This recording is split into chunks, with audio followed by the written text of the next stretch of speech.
There are moments in football that nobody sees coming, not because they happen in the final minute, but because they challenge everything people believed before the tournament began. On one side stood some of the biggest football nations in the world, carrying decades of history, world-class stars, and enormous expectations. On the other stood Canada, a team many expected to struggle, not to rewrite history.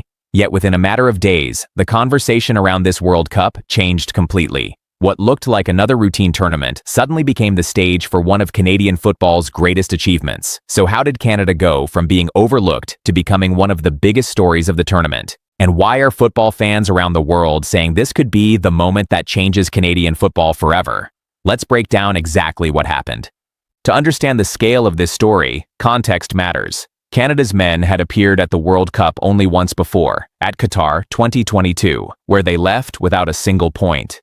40 years separated their tournament debut from that return appearance. For a footballing nation often overshadowed by hockey, basketball, and lacrosse, the men's program had spent decades fighting for relevance. This tournament was supposed to be different only because Canada, as co-host alongside the United States and Mexico, had an automatic place in the field. Few outside the country expected that automatic entry to translate into genuine sporting achievement. The first event that forced people to reconsider came in the opening match against Bosnia and Herzegovina, a tense 1-1 draw in Toronto. It wasn't a win, but it wasn't the capitulation many had braced for either. Cyle Larin's equalizer showed a team willing to fight rather than fold, and that alone would be significant for a squad that had often struggled with belief on the biggest occasions. Here is why this matters. A single result rarely changes a narrative, but it can change a team's confidence. That confidence showed up almost immediately. 6 days later in Vancouver, Canada delivered the result that truly shifted the conversation.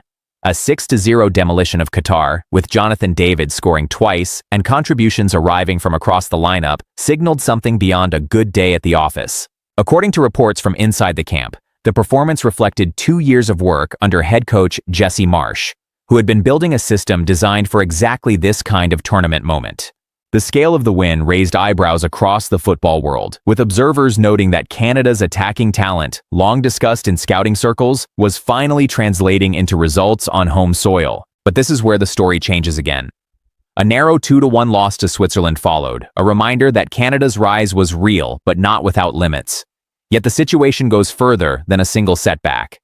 Despite the defeat, Canada's goal difference and overall campaign were strong enough to carry them into the knockout stage as one of the better-performing third-place finishers, a detail that itself reflected how far the team's standards had risen compared to previous tournaments. The wider implications became clear in the round of 32 against South Africa. In a match that seemed destined for extra time, Steven Eustáquio struck a stoppage-time goal from the edge of the penalty area, sending Los Angeles Stadium into chaos and sending Canada into uncharted territory, their first-ever knockout win at a senior men's World Cup. Eustáquio later described the moment as one shared by an entire nation, saying he felt the whole country behind that shot. This has led some supporters to wonder whether Canadian football has quietly built something sustainable rather than a one-tournament surprise. Institutional analysis suggests the answer lies partly in structure. Football's governing bodies and Canada Soccer have invested heavily in player pathways over the past decade, while a generation of dual national talents, players like Jonathan David and Alphonso Davies, who developed partly through European academies, has matured precisely as this tournament arrived. Tournament organizers and competition officials have pointed to Canada's progress as a useful case study in how co-hosting can accelerate development, not just attendance figures. Critics argue, however, that timing played as large a role as planning. Canada benefited from a group draw considered manageable by historical standards, and the host nation advantage, no long travel, familiar conditions, friendly crowds, cannot be ignored when assessing the run objectively. Some analysts caution against overstating the achievement until Canada proves it can compete with the genuine elite of the sport. That brings the bigger picture into focus. Canada's next opponent, the winner of Morocco and the Netherlands, ranked 6th and 7th in the world respectively, represents their most difficult test yet. The result will say far more about where Canadian football truly stands than anything achieved so far. A quarterfinal appearance would cement this tournament as transformative.